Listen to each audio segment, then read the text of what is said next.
പെരുമ്പാവൂർ വേങ്ങൂർ ഗ്രാമപഞ്ചായത്തിലെ മേക്കപ്പാലയിൽ ഒറ്റയാന്റെ ശല്യം കൊണ്ട് കർഷകർ പൊറുതിമുട്ടുന്നു. രാത്രികാലങ്ങളിലെത്തുന്ന ഒറ്റയാൻ കൃഷി നശിപ്പിക്കുന്നത് പതിവാണ്. കഴിഞ്ഞ ദിവസം കൃഷിയിടത്തിലിറങ്ങിയ ആന 3 ഏക്കർ പാട്ടഭൂമിയിലെ കൃഷി നശിപ്പിച്ചു. സുബ്രഹ്മണ്യൻ, പൗലോസ് എന്നിവരുടെ കൃഷിയിടങ്ങളിലെ വാഴയും കപ്പയും ആന നശിപ്പിച്ചു. 5 മാസം പ്രായമായ 200ഓളം വാഴകളാണ് ആന ചവിട്ടിയും ഒടിച്ചും കളഞ്ഞത്. 1000-ലധികം വാഴകൾ ഈ സ്ഥലത്ത് ഇവർ കൃഷി ചെയ്തിട്ടുണ്ട്. ഇവയും നശിപ്പിക്കുമോ എന്ന ആശങ്കയിലാണ് കർഷകർ. രണ്ടാമത്തെ വരവ് വന്നത് ആദ്യത്തെ വരവിനകത്ത് ഒരു 120 കളഞ്ഞിട്ട് പോയി. ഇപ്പോൾ ഒരു 10-80 60 മേലെയുണ്ട് ഇപ്പോൾ പോയേക്കണത്. ലോണൊക്കെ എടുത്ത് കൃഷി ചെയ്തിരിക്കുന്നതാണ്.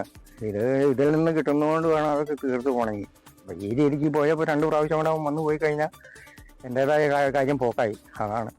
ഒരൊറ്റയാനാണ് കഴിഞ്ഞ ഏതാനും ദിവസങ്ങളായി ഈ പ്രദേശത്ത് ഭീതി പരത്തുന്നത്. കഴിഞ്ഞ ദിവസം നാട്ടുകാരുടെയും വനം വകുപ്പ് ഉദ്യോഗസ്ഥരുടെയും നേരെ ആന പാഞ്ഞെടുത്തു. ആനയെ ഇവിടെ നിന്ന് പിടികൂടി മറ്റൊരിടത്ത് തുറന്നുവിടണമെന്നാണ് നാട്ടുകാരുടെ ആവശ്യം. മൊത്തത്തില് ഈ ആന ആൾക്കാർക്ക് സാറന്മാരെ വരെ ഓടി. വണ്ടി കൊണ്ടുവന്നപ്പോ കഴിഞ്ഞ ആഴ്ചയിൽ വണ്ടി കൊണ്ടുവന്നപ്പോ സാറന്മാരെ ഓടിച്ചു.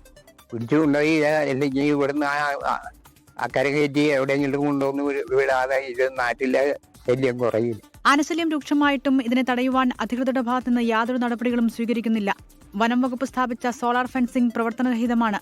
സ്വകാര്യ വ്യക്തികൾ സ്ഥാപിച്ചിട്ടുള്ള ഫെൻസിംഗും മുള്ളുവേലിയുമാണ് ഏക ആശ്വാസം. കൃഷി നശിച്ചവർക്ക് നഷ്ടപരിഹാരം നൽകുന്നതോടൊപ്പം പ്രദേശത്തെ ആനശല്യത്തിന് ശാശ്വത പരിഹാരം വേണമെന്നാണ് നാട്ടുകാരുടെ ആവശ്യം. 24 കൊച്ചി.